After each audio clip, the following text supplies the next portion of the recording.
नमस्कार साथियों, आपका अपने channel study with Ravindra Bishnoi में हार्दिक स्वागत है। यह चैनल आपको जॉब और जॉब से जुड़ी हर नवीनतम जानकारी सबसे पहले प्रदान करता रहेगा।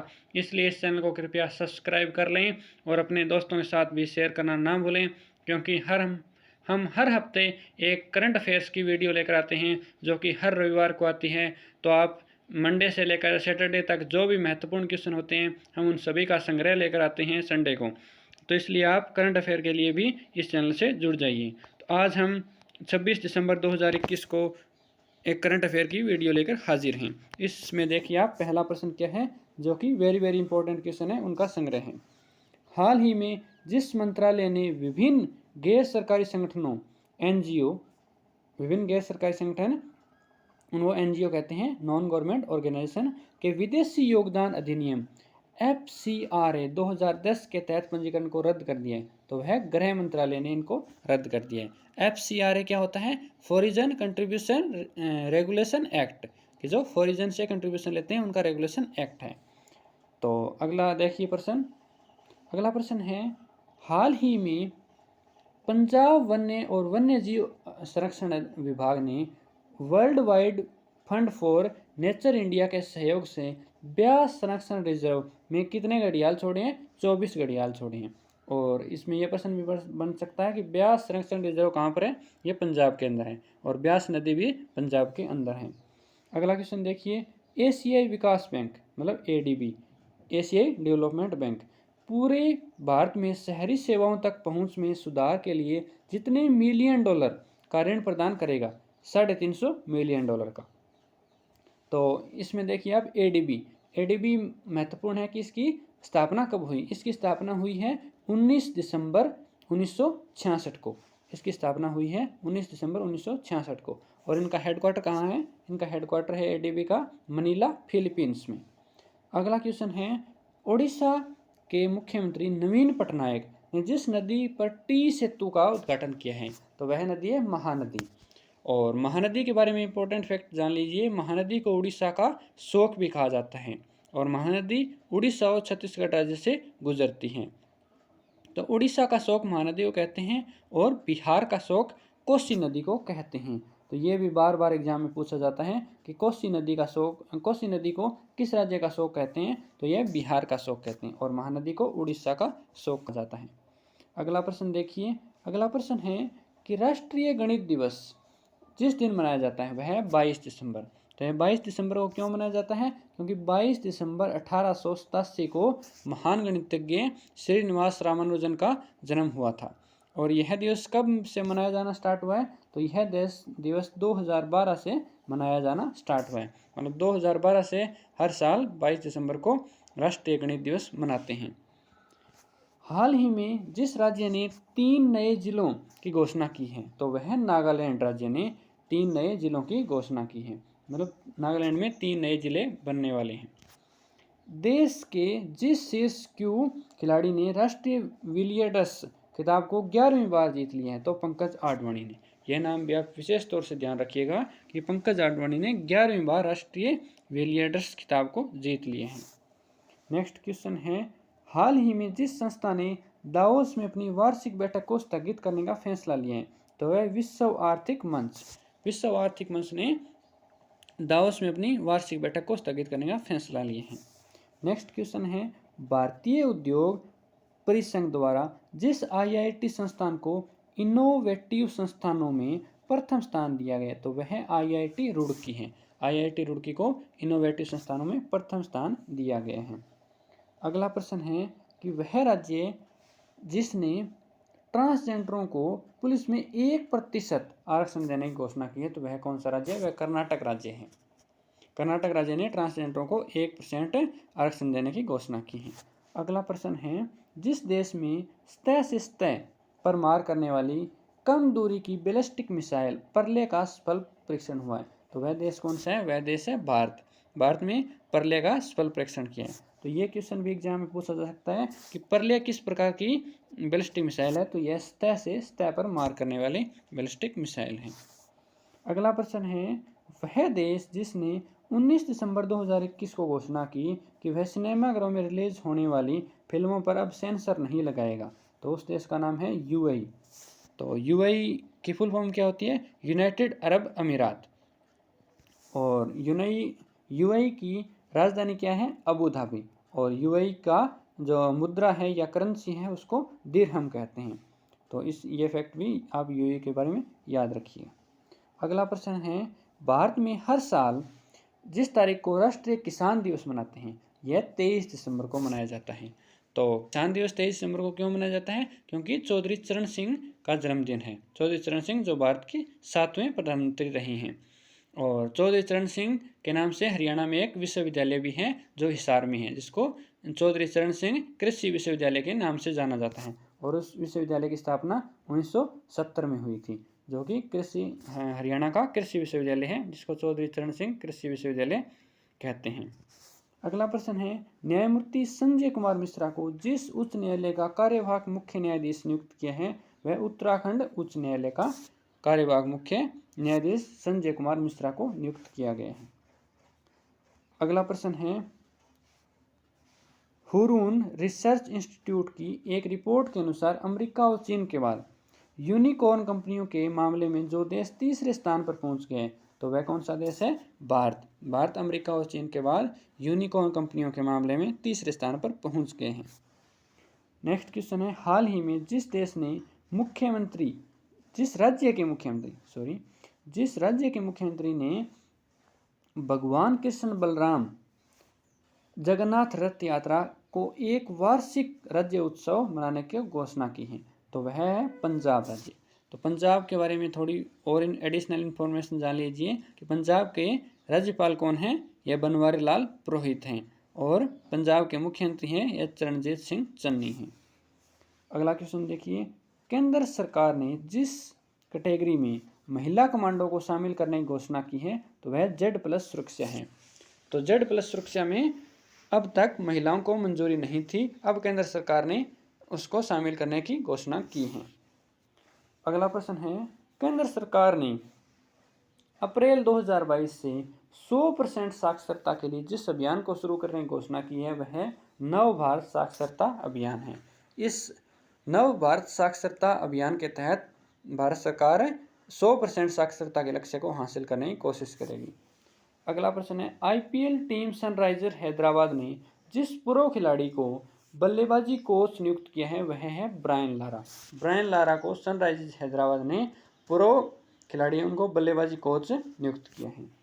अगला प्रश्न है, जिस राज्य के मुख्यमंत्री ने राज्य के दुर्गम और पिछड़े क्षेत्रों में स्वास्थ्य सेवाएं उपलब्ध कराने के लिए मुख्यमंत्री वायु स्वास्थ्य सेवा एयर एम्बुलेंस शुरू की है वह उड़ीसा राज्य है। उड़ीसा राज्य के मुख्यमंत्री ने मुख्यमंत्री वायु स्वास्थ्य सेवा एयरबेस एम्बुलेंस की शुरुआत की है। नेक्स्ट क्वेश्चन देखिए, भारत में राष्ट्रीय उपभोक्ता अधिकार दिवस कब मनाया जाता है? 24 दिसंबर को। तो ये डेट भी याद रखिए, 24 दिसंबर को राष्ट्रीय उपभोक्ता अधिकार दिवस मनाया जाता है। अगला प्रश्न है, वह भारतीय खिलाड़ी जिसने यूरोपियन देश मोंटेनेग्रो में हुई स्कीइंग अंतर्राष्ट्रीय प्रतियोगिता में कांस्य पदक हासिल किया है? आंचल ठाकुर ने इसमें कांस्य पदक हासिल किए हैं। अगला प्रश्न है, रक्षा अनुसंधान और विकास संगठन DRDO ने उड़ीसा के चांदीपुर तट से high speed expendable aerial target का सफल परीक्षण किया है। उसका नाम क्या है? उसका नाम है अभ्यास। तो DRDO की फुल फॉर्म क्या होती है? Defence research and development organisation, ये इसकी फुल फॉर्म होती है। इसके अध्यक्ष कौन है? इसके अध्यक्ष हैं सतीश रेड्डी। और DRDO की स्थापना कब हुई है? DRDO की स्थापना 1958 में हुई है। DRDO का मुख्यालय नई दिल्ली में है। और DRDO का जो ध्येय वाक्य है वह क्या है? DRDO का ध्येय वाक्य है बलस्य मूलम विज्ञानम। यह भी बार बार एग्जाम में पूछा जाता है कि DRDO का जो ध्येय वाक्य क्या है वो होता है बलस्य मूलम विज्ञानम। इतनी बात आप DRDO के बारे में ध्यान रखिएगा। अगला प्रश्न है, अमेरिका के ह्यूटन में बन रहे इंटरनल गांधी म्यूजियम को अमेरिका रेस्क्यू प्लान के तहत फोर्ट बेंड काउंटी में जितने डॉलर का अनुदान दिए? तो इतने 4.75 लाख का $4.75 लाख का अनुदान दिया है। अगला प्रश्न है कि जो क्रिकेट खिलाड़ी अपने टेस्ट में 100 बार नॉट आउट रहने वाला दुनिया का पहला खिलाड़ी बन गए उसे जेम्स एंडरसन, इंग्लैंड के जेम्स एंडरसन हैं, वह 100 बार नॉट आउट रहने वाले खिलाड़ी बन गए हैं। ऑटोमोबाइल कंपनी हुंडई ने भारत में जिसे अपना प्रबंध निदेशक नियुक्त किया है तो अंशु किम। तो ये याद रखिएगा कि हुंडई के एमडी कौन है, अंशु किम है। अगला प्रश्न फिर आ गया डीआरडीओ से ही। रक्षा अनुसंधान और विकास संगठन डीआरडीओ ने 18 दिसंबर 2021 को नई पीढ़ी की जिस परमाणु सफल बैलिस्टिक मिसाइल का सफलतापूर्वक परीक्षण किया है उसे अग्नि पी मिसाइल कहते हैं। तो नई पीढ़ी की ही सफल परमाणु सक्षम बैलिस्टिक मिसाइल है उसे अग्नि पी मिसाइल कहते हैं। नेक्स्ट क्वेश्चन है यूनेस्को ने जिस देश में जोमो सूप को विश्व सांस्कृतिक धरोहर में शामिल करने की घोषणा की है वह हैती। तो यूनेस्को की फुल फॉर्म क्या है, पहले तो आप देखिए यूनेस्को की फुल फॉर्म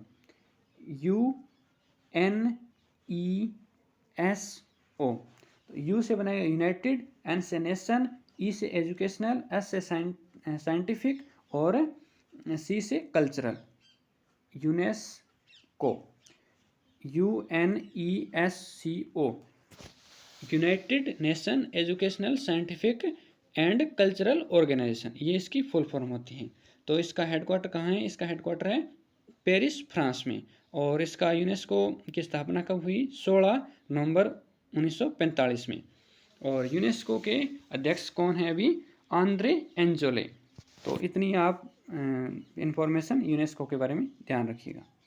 नेक्स्ट प्रश्न क्या है, हाल ही में जिस वरिष्ठ राजनयिक को चीन में भारत का अगला राजदूत नियुक्त किया है वह है प्रदीप कुमार रावत।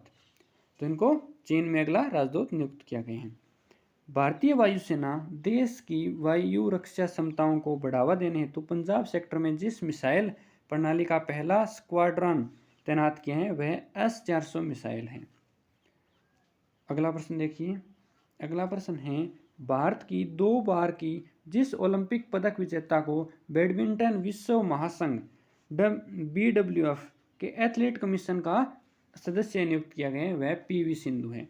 तो यह क्वेश्चन भी आ सकता है, PV सिंधु किस खेल से संबंधित हैं, तो PV सिंधु बैडमिंटन से संबंधित हैं। नेक्स्ट प्रश्न है वह राज्य 100% कोविड टीकाकरण का लक्ष्य प्राप्त करने वाला पहला केंद्र शासित प्रदेश बन गए। यह ध्यान रखिए, पहला केंद्र शासित प्रदेश बन गए तो वह अंडमान निकोबार। और अगर राज्य पूछे तो वह हिमाचल प्रदेश। तो हिमाचल प्रदेश पहला राज्य है जो कि 100% कोविड टीकाकरण का लक्ष्य हासिल कर लिया है। और केंद्र शासित प्रदेश की बात करें तो अंडमान निकोबार। अगला प्रश्न है उत्तर पश्चिमी पाकिस्तान में पाकिस्तानी और इतालवी पुरातत्वविदों को एक संयुक्त दल ने पाकिस्तान और इतालवी पुरातत्वविद के एक संयुक्त दल ने बौद्ध काल के जितने साल पुराने एक मंदिर की खोज की है वह 2300 साल पुराने एक बुद्ध टेम्पल की खोज की है। अगला प्रश्न है भारत की जूनियर चयन समिति ने अंडर 19 विश्व कप 2022 के लिए जिस टीम का कप्तान नियुक्त किया है तो उस टीम का कप्तान कौन होगा, अंडर 19 का यश ढूल को उनका कप्तान नियुक्त किया गया है 2022 के विश्व कप के लिए। नेक्स्ट प्रश्न है जिस IPL टीम ने जिम्बाब्वे के पूर्व कप्तान एंडी फ्लावर को अपना मुख्य कोच नियुक्त किया है तो लखनऊ टीम ने जिम्बाब्वे के पूर्व कप्तान एंडी फ्लावर को अपना मुख्य कोच नियुक्त किया है। अगला प्रश्न है हाल ही में भारतीय प्रतिस्पर्धा आयोग ने अमेरिकी ई-कॉमर्स कंपनी अमेजोन पर जितने करोड़ रुपए का जुर्माना लगाया, तो ये कितने करोड़ रुपए का, 200 करोड़ रुपए का जुर्माना लगाया अमेजोन पर। नेक्स्ट क्वेश्चन है अंतर्राष्ट्रीय मानव एकता दिवस यह किस दिन मनाया जाता है, 20 दिसंबर को अंतर्राष्ट्रीय मानव एकता दिवस मनाया जाता है। अगला प्रश्न है भारतीय शटलर किदांबी श्रीकांत 19 दिसंबर 2021 को विश्व बैडमिंटन चैंपियनशिप के फाइनल में जो मेडल जीतने वाले पहले भारतीय पुरुष खिलाड़ी बन गए हैं तो उन्होंने कौन सा पदक जीता है? उन्होंने रजत पदक जीता है किदाम्बी श्रीकांत ने।